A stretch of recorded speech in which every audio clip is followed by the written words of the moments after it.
Halo semuanya, apa kabar? Mudah-mudahan pada sehat ya.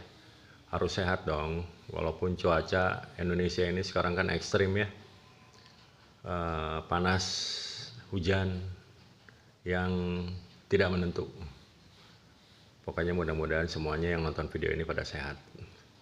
Hati-hati dengan serangan flu dan batuknya. Kali ini saya mau berbagi pengalaman dengan sepeda lipat. Saya pengguna sepeda lipat ini dari tahun 2018. Dan kebetulan saya tinggal daerah pegunungan.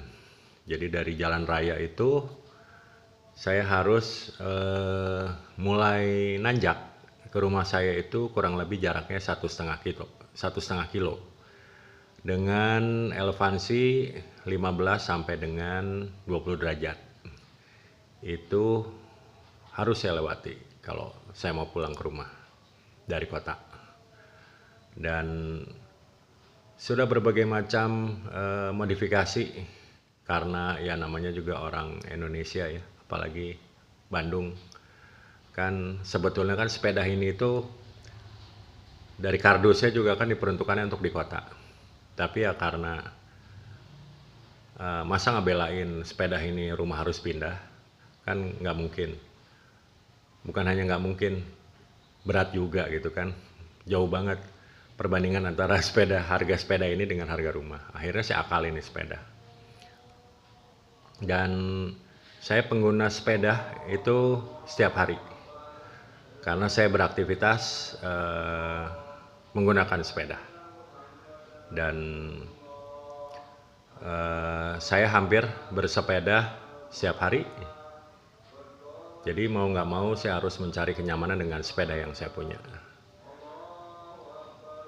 Yang sudah saya lakukan pertama kali itu dari sepeda lipat ini, untuk eksternal gearnya ini saya rubah yang besarnya dari COG 16 ke 18, karena lebih dari situ dia akan mentok sini. Sayang kalau misalnya harus dipapas ini framenya. Jadi memang rata-rata mentoknya di 18 untuk eksternal yang besarnya. Kemudian cranknya saya buat double chainring ditambah dengan FD supaya aktif, dan shifter. Ini shifter saya pakai Santur, saya ambil dari shifternya fork suspensi. Kemudian untuk pemasangan FD itu saya pakai adaptor. FD-nya sendiri saya pakai yang brace on. Saya pakai Claris ini. Nah, tadinya ini awalnya saya pakai cranknya road bike. Ini adalah crank Shimano non series, tipenya FC565R dengan BCD 110 5 volt. Tadinya cukup anteng pakai double crank ini untuk pulang pergi ke rumah, dan kadang-kadang juga saya lumayan sering sepedaan keluar kota. Dan dengan double crank ini yang paling ekstrim, tanjakan yang pernah saya lewati itu pada saat saya sepedaan di Bali dari Seminyak ke Pantai Melasti. Itu tanjakan di depan Universitas Udayananya cukup dahsyat menurut saya. Ya alhamdulillah lewat, walaupun ya tergopoh-gopoh lah.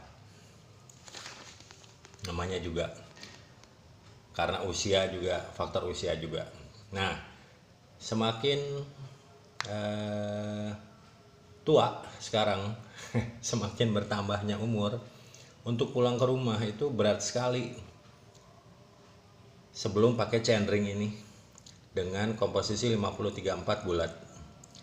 Akhirnya saya coba nih, saya ganti chainringnya aja. Kebetulan dapat, karena ini BCD ini lumayan agak susah karena saya nyari di marketplace, nyari yang kecil ya. Kalau yang gede-gede banyak, yang di atas 50 tuh banyak, tapi yang di bawah 50 tuh agak sulit. Kebetulan kemarin dapat. Ini dapat cabutan dari salah satu crank Taiwan. Crank iya betul, Taiwan. Tapi ya alloy. Inilah cukup ringan kalau diangkat. Tadinya sih pengennya lebih kecil ya, dari 53.4. Tapi nggak mungkin karena keterbatasan tadi. Saya nyabut chainring ini dari yang 3 susun. Kalau tadinya sih pengennya nyarinya yang 2 susun, tapi nggak dapat susah banget. Jadi mau tidak mau, karena ini berangkatnya dari crank yang 3 susun, saya pakai yang besar sama yang tengah. Dapatlah ini saya 4838. Nah 4838 ini setelah saya coba pulang pergi dari kota ke rumah dengan jarak dan tanjakan yang harus saya lewati yang tadi saya ceritakan, ini menurut saya, untuk saya yang usia udah di atas 50, cukup membantu dengan komposisi crank seperti ini. Dan dengan komposisi crank seperti ini, saya juga pernah nyoba rada jauh dari Bandung ke Kota Baru Parahyangan. Mungkin teman-teman juga kan udah pasti udah banyak yang nyoba ya. Kalau berangkatnya Bandung Kota Baru Parahyangan gagah karena lebih banyak turunnya.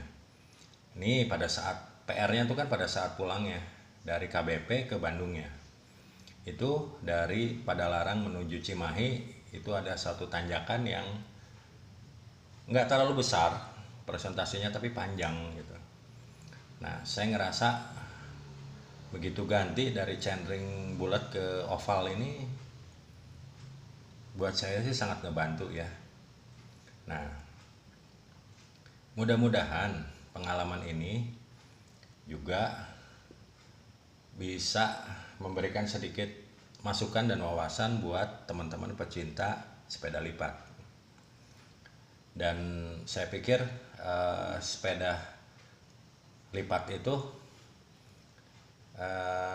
tidak terbatas hanya untuk sepeda lipat 3 lipatan, enggak.